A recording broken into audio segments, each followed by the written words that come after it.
بالله من الشيطان الرجيم. بسم الله الرحمن الرحيم. الحمد لله رب العالمين. صلى الله على سيدنا محمد وآله الطيبين الطاهرين ولعنة الله على أعدائهم أجمعين من الآن إلى قيام يوم الدين. السلام على الحسين وعلى علي بن الحسين وعلى أولاد الحسين وعلى أصحاب الحسين ورحمة الله وبركاته. Assalamualaikum warahmatullahi wabarakatuh. قال أمير المؤمنين علي عليه السلام: قرنت الهيبة بالخيبة والحياء بالحرمان والفرصة تمر مر السحاب tantahizu fursal khair. Sebelumnya kita sudah membahas minggu yang lalu, cuman karena sesuatu hal akhirnya tidak bisa selesai. Ana coba ulang lagi ya.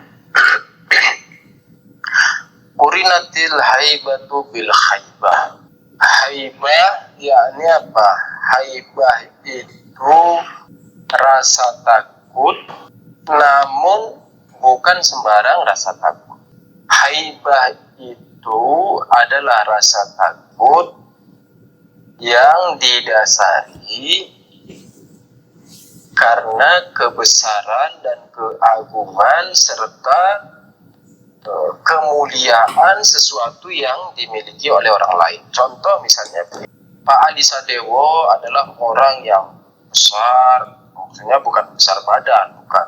Yani memiliki suatu kebesaran, misalnya anggaplah beliau adalah seorang pahlawan, bukan anggap, memang beliau adalah seorang pahlawan, yakni minimal beliau adalah pahlawan di dalam keluarganya, dan beliau juga seorang yang tangguh. Pak Adi Sadewo juga seorang yang berjasa dalam masyarakat, beliau juga disegani. Nah, ketika Pak Adi Sadewo ini memiliki keutamaan, kebesaran, memiliki kemuliaan, maka saya sebagai orang yang berhadapan dengan Pak Adi Sadewo muncul rasa takut di dalam diri saya ini yang dikarenakan kebesaran hal, yang dikarenakan kebesaran, kemuliaan, keutamaan, dan kewibawaan yang dimiliki oleh Pak Adi Sadewo.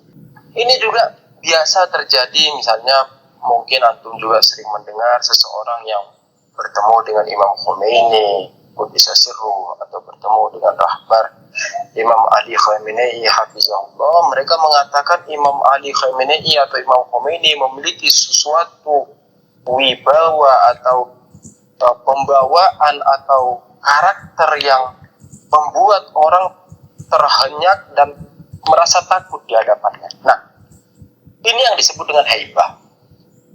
Ini yang disebut dengan haibah. Jadi haibah itu rasa takut yang memiliki karakteristik tersendiri. Haibah itu rasa takut yang ciri pola khususnya dia dikarenakan kebesaran dan keagungan dan kemuliaan orang yang ada di hadapan kita. Itu disebut dengan haibah. Haibah apa? Dikatakan qurinatil haibatu bil haibah. Haibah apa? Haibah adalah kegagalan. Haibah itu yakni tangan tak sampai.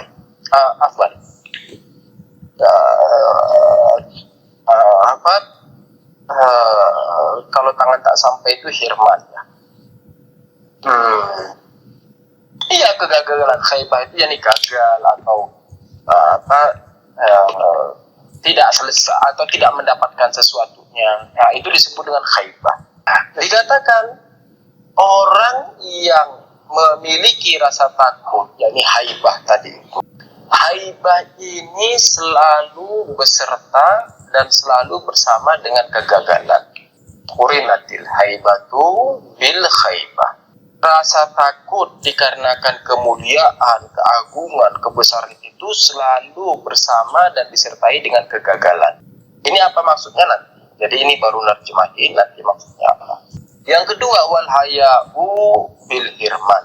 Dan rasa malu itu selalu beriringan dan selalu disertai dengan tangan tak sampai. firman, yakni mahrum, yakni tangan tak sampai, yakni nggak bisa mendapatkan sesuatu yang kita inginkan. Lalu Imam alaihi salam mengatakan fantahizu wal fursatu tamurru marras sahab, dan peluang atau kesempatan emas itu dia berlalu begitu saja seperti berlalunya, dikatakan al fursatu wal fursatu tamurru marras sahab, bahwa kesempatan emas, peluang atau apa istilahnya, potensi itu dia berlalu begitu saja. Yani sebagaimana misalnya kalau kita naik kereta ya, misalnya lagi naik kereta dari Jakarta ke Bogor misalnya, itu kan ketika kita naik kereta dari Jakarta ke Bogor itu kita banyak melewati rumah-rumah, pohon-pohon, apalagi sungai, kan, batu-batu kan ya, banyak batu-batu kerikil di pinggir jalan yang kita lewati. Anggaplah bahwa setiap batu-batu itu, setiap rumah yang kita lewati, setiap pohon yang kita lewati, setiap apalagi misalnya kaca-kaca dan kayu-kayu apa saja yang kita lewati dari Bogor mau ke Jakarta, anggaplah masing-masing itu adalah suatu kesempatan, maka dia berlalu begitu saja. Jadi seakan sehelo juga enggak ke kita, cuma lewat gitu saja. Dikatakan wal fursatu tamurru marras sahab, kesempatan emas dan peluang itu dia berlalu begitu saja melewati kita seperti berlalunya awan. Awan kan, lihat awan gimana, antum anak ini lagi duduk di bawah langit, awan lewat itu saja. Jadi kita melihat awan berjalan, sehelo juga enggak. Nah, kesempatan juga begitu. Sebagaimana kalau kita tadi dari Bogor mau ke Jakarta, kita melewati banyak batu. Anggaplah setiap batu yang kita lewati adalah kesempatan emas, maka dia akan berlalu begitu saja. Lalu bagaimana caranya? Bagaimana caranya kita tidak kehilangan kesempatan itu? Bagaimana caranya kita tidak kehilangan peluang itu? Dikatakan fantahizu furasal khair, maka setiap kesempatan baik ambil, setiap kesempatan baik ambil, cengkram. Oke? Nah, ini sekilas makna sederhana atau makna luaran. Mari kita coba membedah perkataan Amirul Mukminin Imam alaihi salam. Kita bahas yang pertama. Jadi di sini kita punya 3 pembahasan. Kalau sempat kita selesaikan hari ini, kalau tidak sempat insya Allah umur panjang, sehat selalu, kita juga dalam keadaan sehat, insya Allah ketemu minggu depan. Bagian yang pertama, jadi tiga session ya, atau 3 chapter. 3 chapter ya. Chapter yang pertama, kurinatil haibatu bil khaibah. Rasa takut yang dikarenakan kebesaran dan kemuliaan dan keagungan itu disertai dan bersamaan dengan kegagalan. Apa maksudnya? Secara zahir kita akan melihat bahwa hadis ini hendak menunjukkan sifat yang buruk, yakni seakan-akan rasa takut itu sifat yang buruk, kan gitu ya. Ketika dikatakan rasa takut itu selalu bersama dan beserta dengan kegagalan, seakan-akan rasa takut itu adalah sesuatu yang buruk, kan ya. Namun perlu kita ketahui bahwa rasa takut itu ada 2. Di dalam ilmu akhlak, di dalam pembahasan ilmu akhlak, rasa takut itu ada 2. Ada takut yang terpuji istilahnya. Apa itu takut?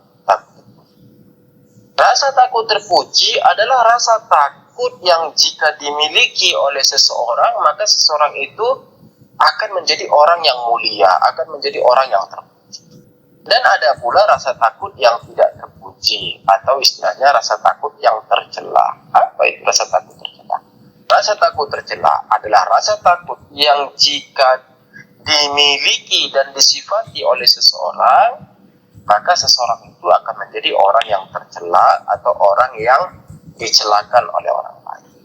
Mari kita lihat apa itu rasa takut tercela, sehingga kita bisa melihat dan mengetahui apa itu rasa takut yang tercela.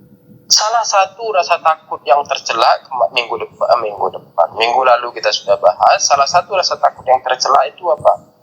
Salah satu rasa takut yang tercela itu adalah takut kepada sesuatu yang sudah pasti. Takut terhadap sesuatu yang sudah pasti jadinya dan tidak mungkin tidak akan terjadi bagi kita, yakni tiada satupun yang akan terlewati darinya. Contohnya apa? Kematian. Kematian itu tiada satupun yang bisa melewatinya, maksudnya terhindar darinya. Tiada satupun yang bisa berlalu darinya, tiada satupun yang bisa lari atau bersembunyi darinya. Maka takut dari kematian itu bukanlah sesuatu yang baik, justru itu sesuatu yang buruk. Lalu bagaimana kita harus menghadapi kematian? Nah, yang dikhawatirkan bukan kematiannya, karena kematian itu mau tidak mau, takut tidak takut, lari tidak lari bakal terjadi sama kita. Kullu nafsin za'iqatul maut. Setiap yang bernyawa mencicipi zauq. Jadi kayak orang lagi makan ayam goreng itu, orang lagi makan zauq. Jadi dicicip, nikmatnya itu dicicipi. Makanya zauq itu dikatakan nikmat itu apa? Karena dia mencicip. Kullu nafsin za'iqatul maut. Setiap yang bernyawa akan mencicipi nikmat, mencicipi kematian. Jadi tidak bisa lari. Orang tidak bisa lari dari kematian. Lalu apa yang harus dilakukan? Nah, yang harus dilakukan justru adalah apa yang akan ditemukan setelah kematian. Apa yang akan ditemukan setelah kematian itu yang perlu kita khawatirkan. Lalu bagaimana caranya? Nah, caranya adalah dengan muraqabah, muhasabah, musyarakah. Di awal sebelum tidur kita menghitung-hitung, anak tadi dari pagi anak bangun, terus ngapain? Oh iya, sholat tahajud. Lalu ngapain? Oh iya, lalu ngapain? Oh iya, sholat. Lalu ngapain? Oh iya, baca doa ahad. Lalu ngapain? Oh iya, baca sholawat untuk Hazrat Zahra sallallahu alaihi wasallam. Lalu ngapain? Oh iya, anak kerja untuk mencari nafkah, menafkahi keluarga. Lalu ngapain? Setelah itu anak pulang sholat zuhur. Lalu ngapain? Setelah itu anak bermain bersama anak, karena salah satu hak anak adalah bermain dengan orang tua. Lalu ngapain? Setelah itu ngobrol dengan keluarga, karena ngobrolnya seorang lelaki dengan keluarganya itu jauh lebih baik daripada dia kesana kemari. Bahkan di riwayat lain dikatakan itu salah satu ibadah kita. Lalu ngapain lagi? Lalu sholat subuh, lalu sholat asar, sholat maghrib, sholat isya. Kita melihat alhamdulillah selama satu hari ini anak tidak tersinggung dan tidak tidak teriris oleh dosa. Kenapa? Misalnya karena ketika tadi saya mau pergi kerja juga saya tidak melihat yang gairi mahram, saya tidak melihat yang bukan mahram, saya tidak melihat yang buruk-buruk, saya menjaga diri. Nah, ini namanya muhasabah. Berarti satu hari ini alhamdulillah saya sudah berbuat baik, maka bersyukur. Yang baik-baik disyukuri. Jika satu kali tergelincir, maka taubat, astagfirullahaladzim wa atubu ilaih. Nah, ini namanya muhasabah. Lalu apa? Setelah itu paginya kita mulai menjaga diri. Untuk apa kita menjaga diri pagi? Untuk supaya malamnya ketika muhasabah nilai kita dapat 100. Jadi pagi kita menjaga diri, namanya muraqabah. Hati-hati. Kalau misalnya aing ya, kalau orang Sunda bilang kalau aing mau naik kereta nih, kalau saya mau naik kereta nanti banyak yang terlihat tak benar nih, ada perempuan yang nggak pakai hijab dan sebagainya. Gimana caranya? Oh ya, berarti berarti saya harus cari gerbong yang di situ laki-laki semua, atau misalnya cari posisi di mana saya tidak bisa menjaga mata dan sebagainya ala kulli hal. Nah, terus nanti di kantor, di kantor bakal ketemu orang yang begini, gimana caranya? Jadi kita sudah mempersiapkan diri. Nah, ini namanya muraqabah. Jadi tadi muhasabah sebelum tidur, lalu nanti setelah seharian penuh dari pagi sampai malam lagi kita muraqabah, yakni menjaga. Lalu musyaratah itu apa? Musyaratah ini bersyarat kepada diri. Kalau seandainya saya melakukan dosa ini, maka saya puasa 3 hari. Nah, itu berjanji kepada diri tanpa harus bernazar, tidak perlu nazar. Jadi cukup berjanji kepada diri kalau pokoknya kalau saya melakukan dosa ini, saya puasa 3 hari. Nah, itu semacam istilahnya mencambuk diri sendiri. Nah, itu yang dilakukan untuk setelah kematian. Jadi bukan kematiannya tidak perlu ditakut. Oke? Nah, lalu apalagi rasa takut itu yang buruk, yang tercela itu? Salah satu lagi rasa takut yang tercela adalah rasa takut yang tidak memiliki dasar ilmiah, atau istilahnya rasa takut yang dikarenakan takhayyul, atau istilahnya rasa takut yang tidak memiliki asas, rasa takut yang tidak memiliki dasar, rasa takut yang kita buat-buat. Contoh misalnya apa? Contoh misalnya rasa takut kalau contoh anggap kita semua mencintai orang tua kita, kan? Kita mencintai ayah kita, mencintai ibu kita.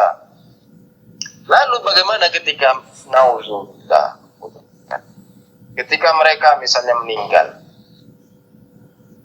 terus kita tidur di samping dia, tapi tidak ada orang, ini cuman kita berdua doang, marhum misalnya, atau teman lah kalau enggak ya, atau teman kita, teman akrab banget, sehari semalam bersama dia pada saat itu. Pokoknya di mana ada si Alif, di situ ada si B. Di mana ada si B, di situ juga pasti ada si Alif. Nah, jadi saking akrab. Lalu si Alif meninggal. Nah, pertanyaannya, ini si B coba malam suruh tidur di samping si Alif. Nah, kan was-was sudah, kan? Apa istilahnya? Getar-getir, ketakutan. Nah, atau padahal kalau seandainya juga dia hidup lagi, ke temennya ini mayat si Alif ini yang di sebelah, kalaupun hidup lagi kan temenmu ini, sebagaimana sebelum dia mati kau sehidup semati sama dia, kesana kemari bareng, setiap di mana ada si Alif ada kau juga, dan di mana ada kau situ ada si Alif juga. Sekarang mati kau takut, nanti kalau juga tiba-tiba hidup lagi kan temanmu lagi, kan justru yang mestinya kau senang temanmu hidup lagi, kan gitu. Tapi kan enggak, manusia justru ketakutan. Nah,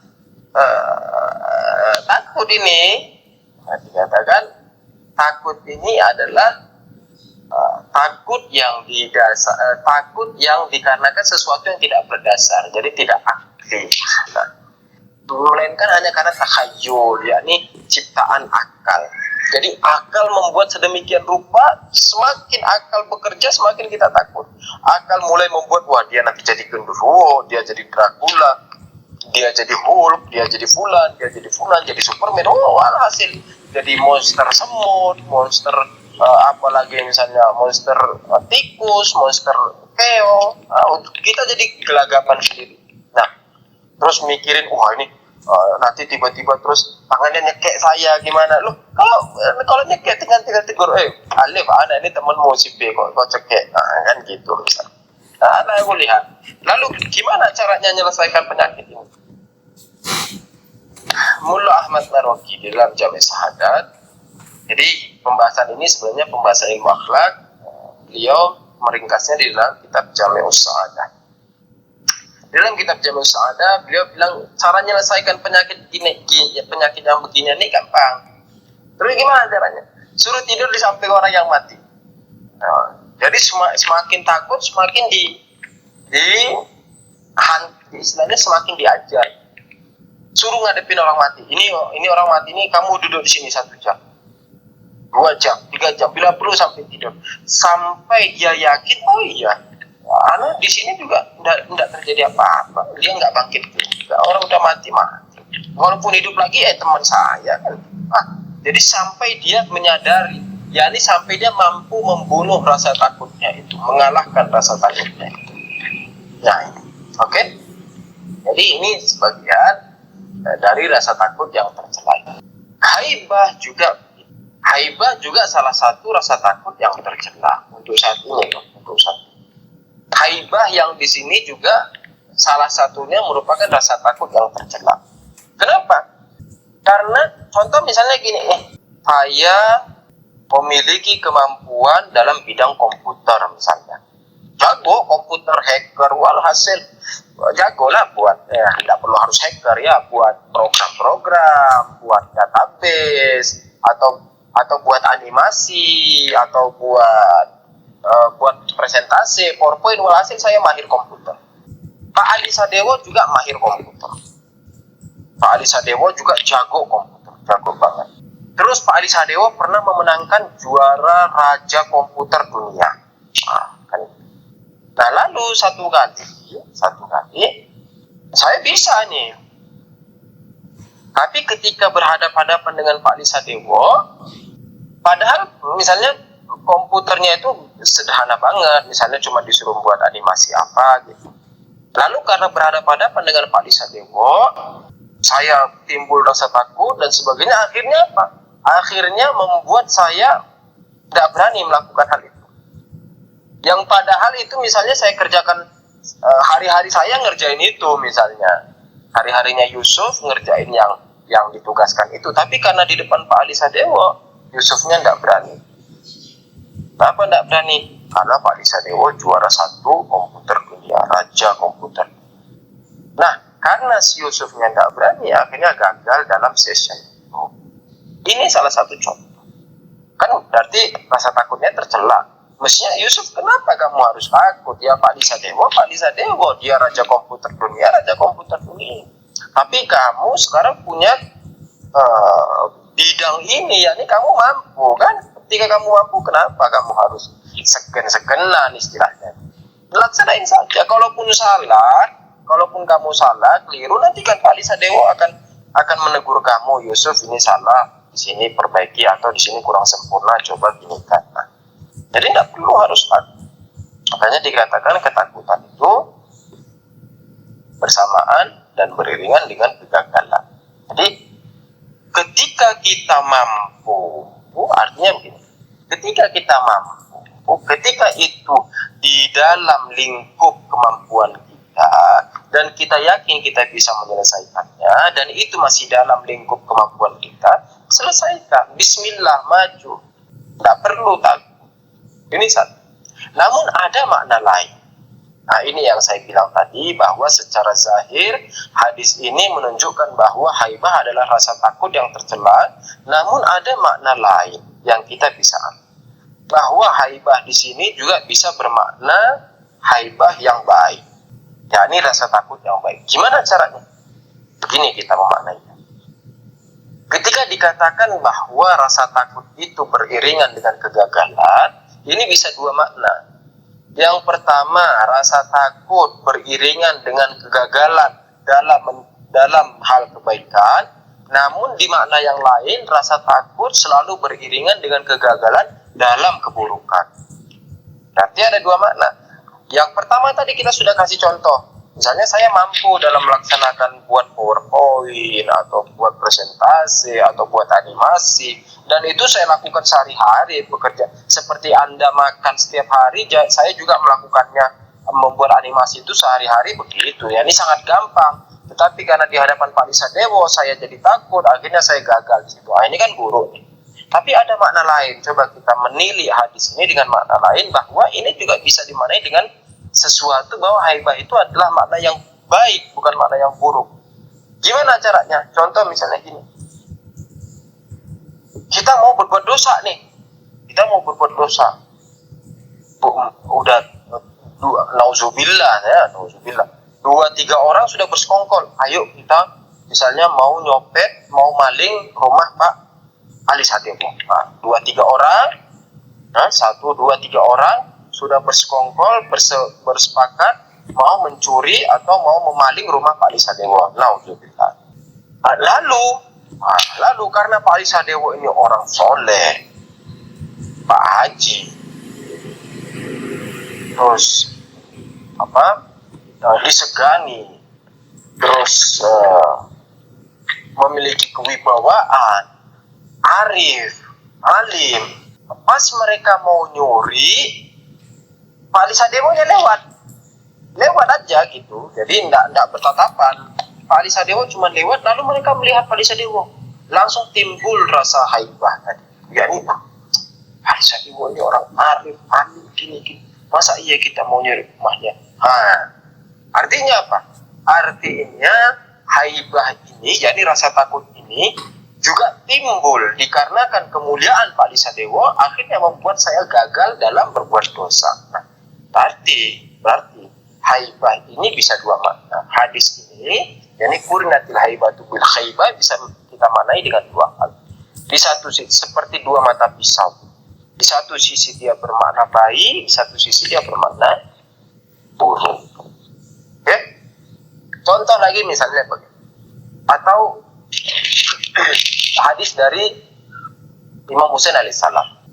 Imam Husain alaihissalam di dalam sebuah pakarah doa dikatakan di dalam doa Arafah, Imam Husain alaihissalam di dalam doa Arafah mengatakan, ya man albasa awliya'ahu mana bisa haibati. Ketika hendak menyampaikan kepada Allah dikatakan, ya man albasa awliya'ahu malah bisa haibati. Wahai engkau yang menyelimuti atau memakaikan pakaian haibahmu kepada para wali-wali. Pakaian haibah itu apa? Yakni pakaian haibah itu yakni para wali Tuhan itu memiliki haibah dan memiliki rasa takut kepada Allah Ta'ala. Kenapa mereka takut kepada Allah Ta'ala?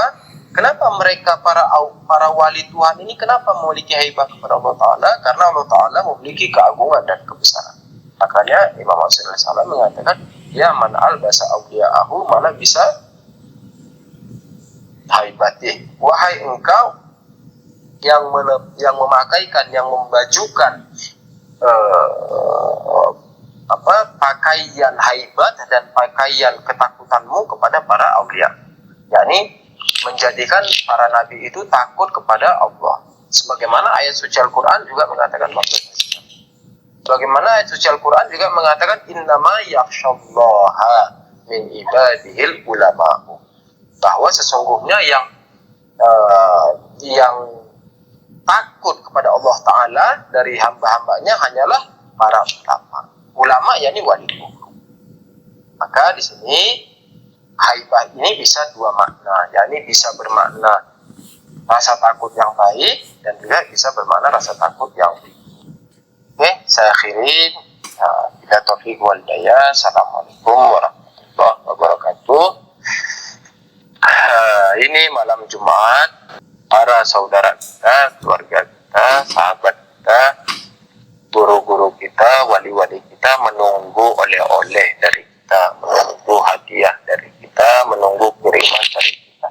Mari kita hadiahkan untuk orang tua kita, abang kita, adik kita, saudara kita, kakek kita, nenek kita, para sahabat-sahabat kita, keluarga kita, guru-guru kita, marhum Ustaz Hasan Abu Ammar rahimahullah, marhum Kang Jalal, marhum Ustaz Jinabshi, marhum Ustaz Toha, marhum Ustaz Mufti, marhum Ustaz Ahmad bin Abu Bakar.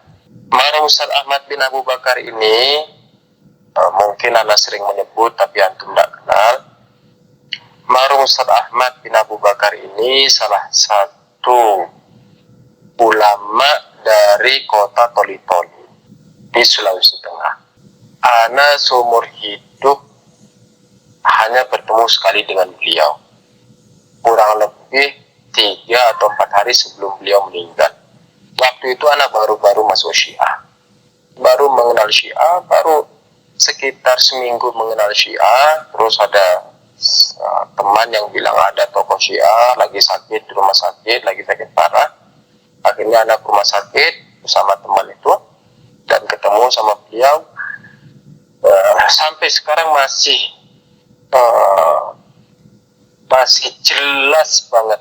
Jadi bagaimana anak ketemu beliau, wajah beliau ketika nyambut anak itu sampai sekarang masih betul-betul seperti film yang selalu diputar, tidak pernah hilang.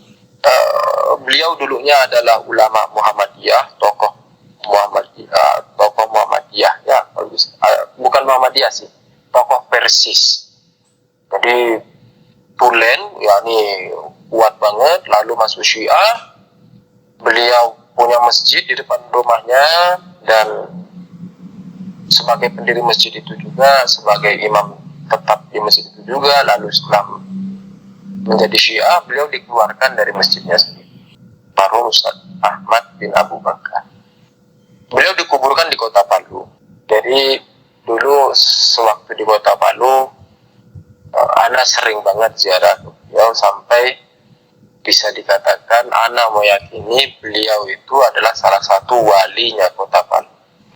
Dan Ana juga yakin, ya benar-benar yakin kalau ini, benar-benar yakin bahwa Ana bisa ke Iran ini juga salah satu dari doa beliau. Insya Allah Allah merahmati mereka semua. Kita kembali lagi dan juga kepada para maraje Imam Khomeini, Ayatullah Bahjat, Ayatullah Mahdawi Kani, Ayatullah Misbah Yazdi, Ayatullah Qadhi Tabatabai, Allama Syaroni, Ayatullah Ilaikum Syi'i, Ayatullah Muhammad Taqi Omuli. Dan untuk ulama yang masih hidup, khususnya Rahbar Muazzam Al-Imam Said Ali Khamenei, Allama Sanzadi Omuli, Ayatullah Jawadi Omuli, Ayatullah Makarim Shirazi, Ayatullah Ja'far Subhani. InsyaAllah umur panjang, berkah selalu, kemuliaannya selalu menyertai mereka. Dan mari kita doakan semoga Allah mempercepat kezuhuran Imam Zaman Ajalullah Farajul Syarif, karena dengan kezuhuran Imam Zaman Ajalullah Farajul Syarif lah kebaikan kita bisa terlaksana. Dan semoga Allah juga menerima majelis-majelis kita, majelis Asyura kita, majelis Azza kita, majelis buka kita. Salah satu dikatakan di akhirat nanti semua mata akan menangis, semua mata akan disiksa, kecuali mata yang menangisi Imam Husain alaihissalam.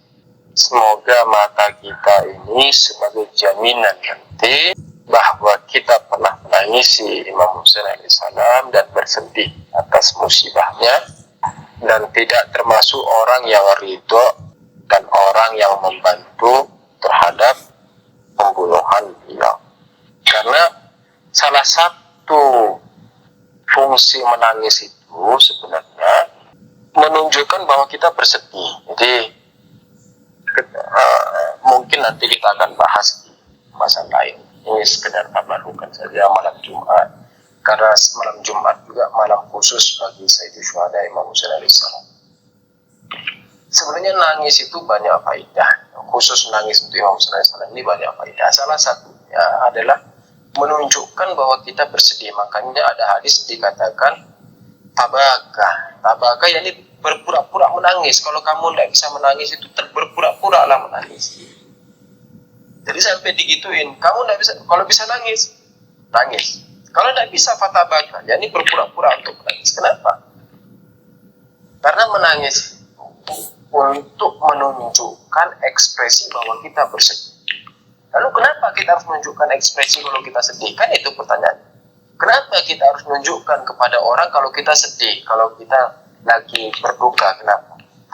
Kuncinya satu, agar kita terhindar dari lakap, agar kita terhindar dari golongan, agar kita terhindar dari sifat pensifatan bahwa kita termasuk orang yang ridho atas musibah Imam Husain alaihissalam.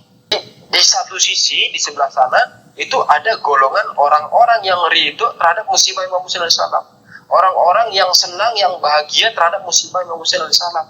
Orang-orang yang bahkan membuat pesta dan menyemarakkan dan membuat syukuran atas musibah Imam Husain alaihissalam. Nah, kita tidak mau masuk dalam golongan itu. Kita mau keluar dari golongan itu. Kita tidak mau disatukan, disamakan, disifatkan dengan golongan itu. Makanya kita bersedih. Kenapa? Karena di dalam doa Sirah Syura dikatakan orang-orang yang razia ini apa ya? Razia ini ridho, yakni kamu senang dengan hal itu, kamu nerimo dengan musibah itu. Nah, ketika kamu nerimo dan ridho terhadap musibah itu, kamu termasuk juga pembunuh Imam Husain alaihissalam. Makanya kita bersedih.